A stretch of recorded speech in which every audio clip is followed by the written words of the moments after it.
Bonjour, bienvenue dans ce nouveau tutoriel consacré au module point de vente du logiciel commercial Logicom.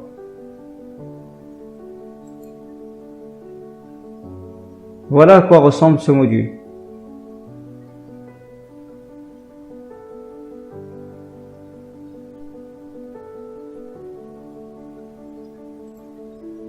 D'abord, nous allons commencer par régler les différents paramètres liés à ce module. Pour ce faire, on va dans Configuration, Paramètres,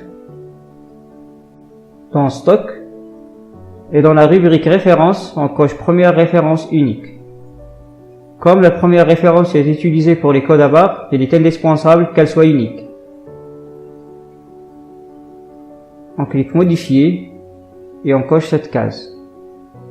On coche aussi Première référence auto, pour que le logiciel génère automatiquement des codes à barres pour tous les articles sans code à barres. Et enfin, on donne un nom significatif à la référence 1. On met code à barres. Ce nom apparaîtra dans les fiches articles. Et on valide. Dans le volet divers paramètres, on peut choisir d'imprimer ou pas les tickets de caisse en cochant ou en décochant cette case. Ici, on peut personnaliser les étiquettes code à barres. L'impression des étiquettes code à barres est possible à partir de la fiche article ou au moment de la saisie de la facture d'achat. Et dans le volet paramètres de calcul, on définit les paramètres relatifs à la carte de fidélité. Le paramètre valeur du point définit le montant en dinars nécessaire pour bénéficier d'un seul point. Je mets 100 dinars par exemple. Ici, on définit le nombre de points pour bénéficier d'un bon d'achat. Je mets 50 points. Et avec ce paramètre, on définit en pourcentage la valeur du bon d'achat. Cette valeur est calculée par rapport au montant cumulé pour bénéficier d'un bon d'achat. Ici, le montant cumulé est égal à 50 points fois 100 dinars, ça fait 5000 dinars. Et si je mets 4%, ça fait 200 dinars la valeur du bon d'achat.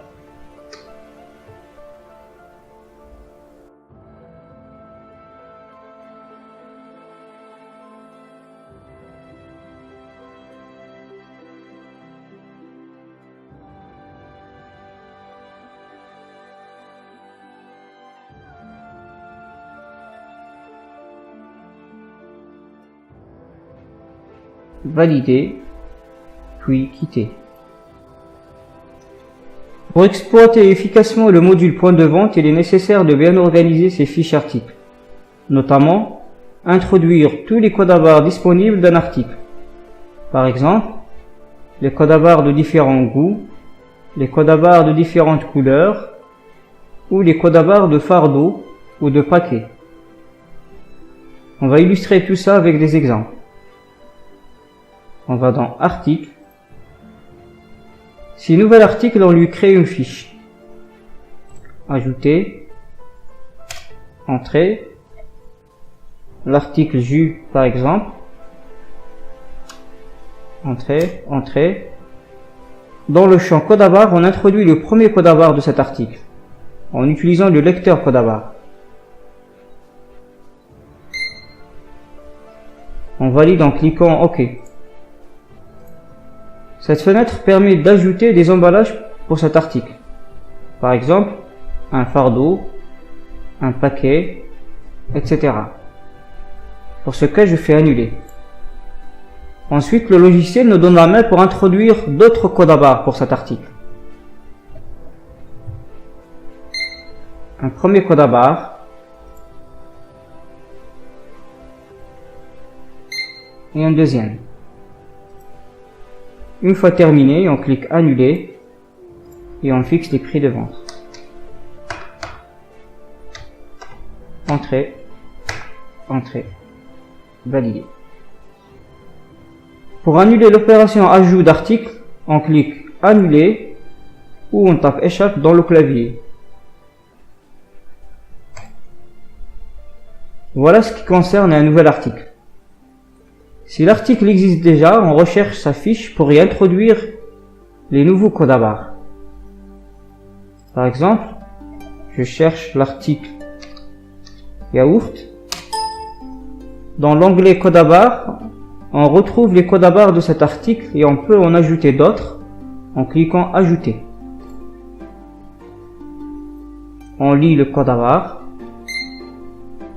et on valide.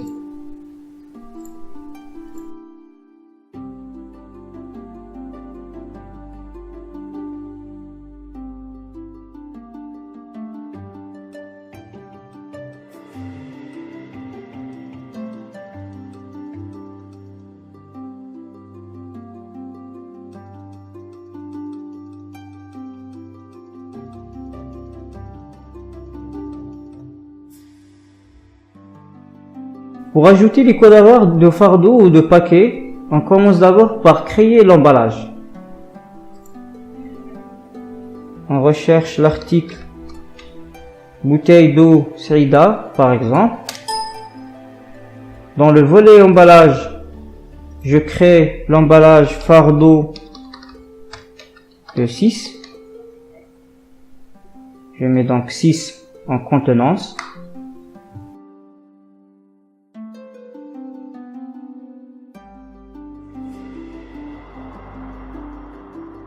Je valide. Et dans l'onglet code à barres, on crée le code à barres ou on ajoute le code à barres du fardeau et on le relie avec son emballage. Valider.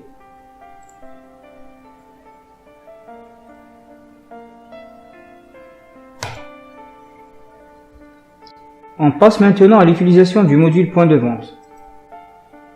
Pour effectuer une vente, il suffit de scanner les codes à barres des articles vendus.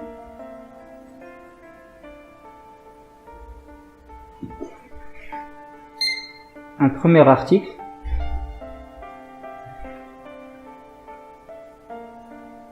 Et un deuxième.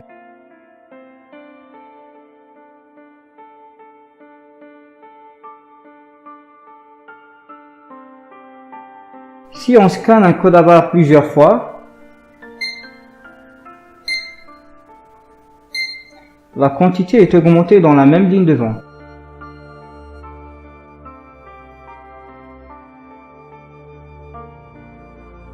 La quantité est cumulée aussi dans la même ligne de vente pour tous les codes à barres d'un même article. Si on scanne un autre code à barres de l'article yaourt,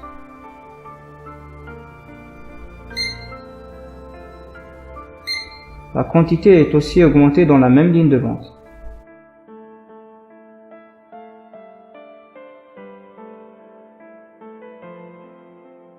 Si on scanne le code à barres du fardeau de 6 de l'article bouteille d'eau Saïda qu'on a créé tout à l'heure,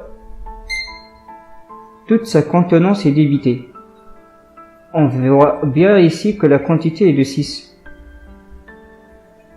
Pour modifier une quantité, on sélectionne l'article en question avec les touches haut et bas du clavier et on utilise les touches plus et moins. Plus pour augmenter et moins pour diminuer la quantité. La quantité est augmentée par 6 sur l'article bouteille d'eau Saïda, car on a utilisé un code à barres d'emballage. Pour supprimer une ligne de vente, on clique sur le bouton supprimer ou on tape la touche supprime dans le clavier.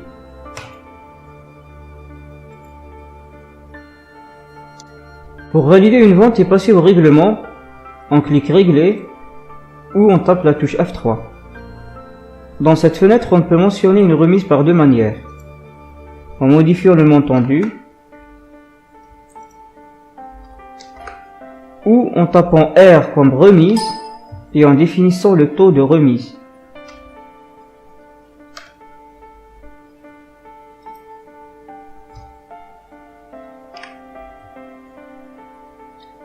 En saisissant le montant reçu du client, on peut visualiser le montant à lui rendre.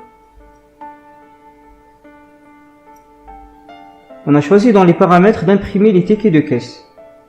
Si on ne veut pas imprimer le ticket pour cette vente, on coche cette case.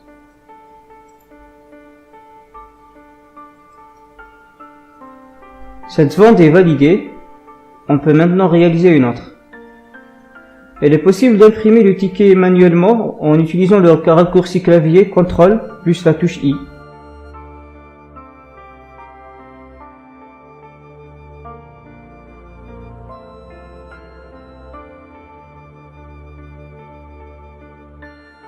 Si le client fait partie des clients fidèles, on doit le mentionner au moment du règlement. J'effectue un autre exemple de vente. Je passe au règlement. Dans cette fenêtre, pour spécifier le client, on tape F et on scanne la carte de fidélité. Ou on recherche le client manuellement en cliquant sur la loupe ou en tapant CTRL Entrée et on recherche le client. On peut visualiser ici le solde de points de fidélité et la valeur des bons d'achat non consommés. On a un montant dû de 900 dinars. Si on veut consommer des bons d'achat, on clique sur le bouton bon d'achat. On sélectionne un ou plusieurs bons d'achat.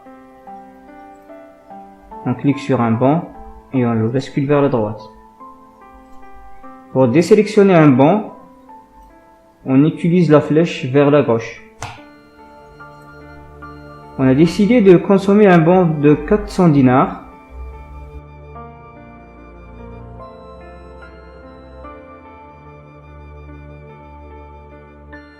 Si on valide, le montant de 400 dinars est déduit du montant dû.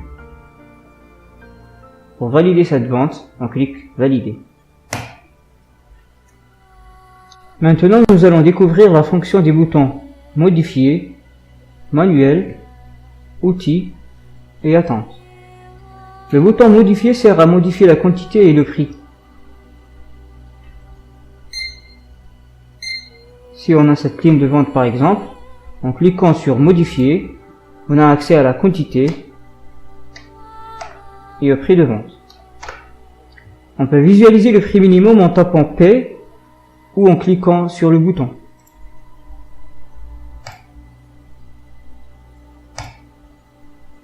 Le bouton Manuel sert à rechercher les articles qui n'ont pas de code à barre.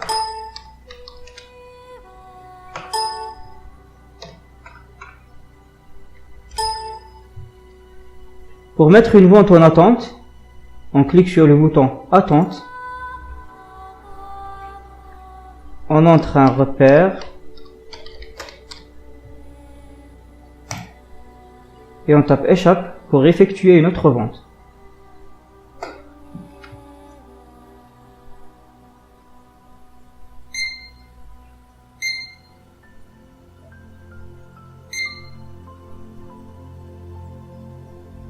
Je finalise cette vente par exemple. Et pour récupérer une vente en attente, on clique sur le même bouton, on sélectionne la vente et on tape Entrée. On ajoute un troisième article par exemple et on valide la vente.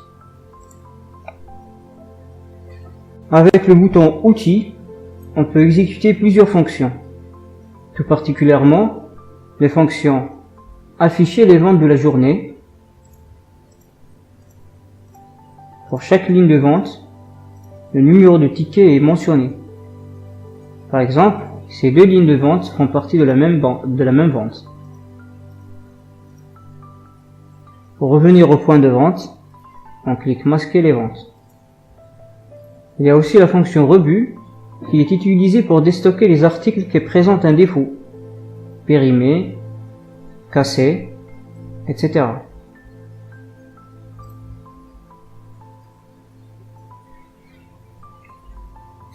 On scanne le code à barre et on spécifie la quantité.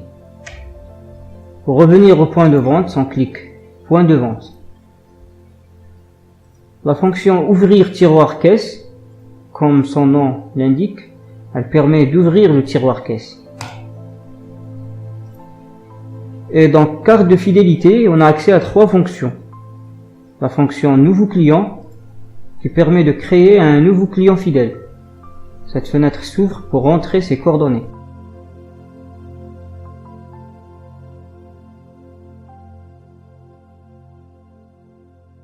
On tape 1 dans le champ code, puis entrée pour générer un code automatiquement. On spécifie le nom du client. Dans le champ numéro de carte de fidélité, on scanne une nouvelle carte.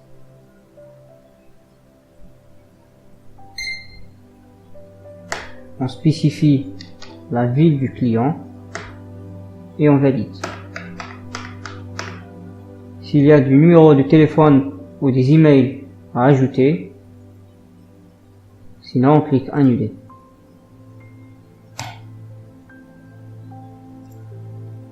La fonction voir les clients permet de visualiser les fiches de renseignement des clients fidèles. On peut voir par exemple les soldes de points de fidélité ou les valeurs de bons d'achat gagnés.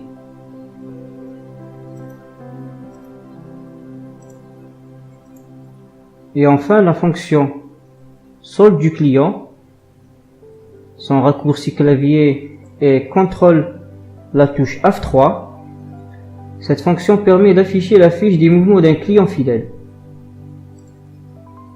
On scanne la carte de fidélité ou on recherche le client manuellement.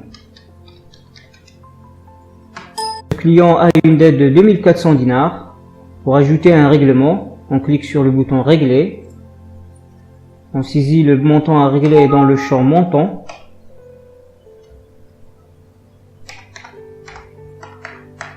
Et on valide. Le bouton échange sert à gérer les échanges de marchandises dans le cas où les articles à échanger ne sont pas encore disponibles. Par exemple, une taille de tricot qui n'est pas encore disponible au magasin. Les raccourcis clavier pour les boutons qu'on vient de regarder et la touche CTRL plus la lettre en majuscule dans le nom du bouton. CTRL M pour modifier, CTRL T pour attente, etc. Voilà, on est arrivé à la fin de ce tutoriel. Je vous remercie de l'avoir regardé et à bientôt.